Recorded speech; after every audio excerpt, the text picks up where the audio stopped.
জীবনে আমরা অনেককে ভালোবাসি, কাউকে প্রিয় মনে করি, কিন্তু সময় গেলে বুঝি প্রিয়জন সব সময় থাকে না, থাকে শুধু প্রয়োজনের মানুষ।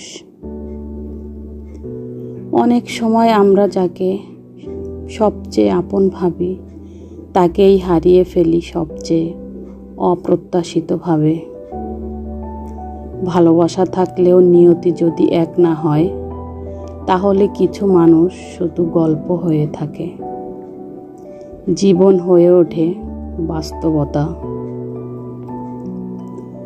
আল্লাহ আমাদের জীবনে যাকে দরকার তাকেই রাখেন, আর যাকে নিয়ে যতই আশা করি, যদি আমাদের তাকদিরে না থাকে, তবে হাজার চেষ্টা করেও মিল হয় না। তাই হয়তো জীবনে সবচেয়ে বেশি কষ্ট হয় তখন, যখন প্রিয় মানুষটি প্রয়োজনের মানুষ হয়ে যায়, অথবা প্রয়োজনের সময় প্রিয়জন পাশে থাকে না। আমরা হারানোর পর বুঝি আল্লাহ যা করেছেন ভালোর জন্য করেছেন, কারণ আল্লাহ আমাদের হৃদয় জানেন, ভবিষ্যতও জানেন। প্রিয় মানুষ চাইলেই মেলে না, প্রয়োজনের মানুষ আল্লাহ ঠিক করেন, সময় মতো পাঠান।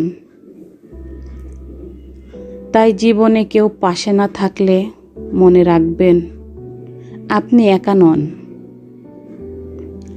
আপনি যার উপর ভরসা রেখেছেন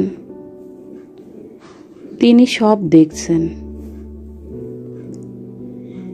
কারো অভাব যদি তীব্র হয়, জানবেন সে ছিল প্রয়োজন নয়, ইমোশন। আর প্রয়োজনের মানুষ কখনো আপনাকে ছেড়ে যাবে না। জীবনে যাকে হারিয়েছেন তাও ছিল দরকার, আর যে পাশে আছেন তাকেও সহজে হারাবেন না, কারণ তাকদিরে লেখা কিছুই হঠাৎ ঘটে না।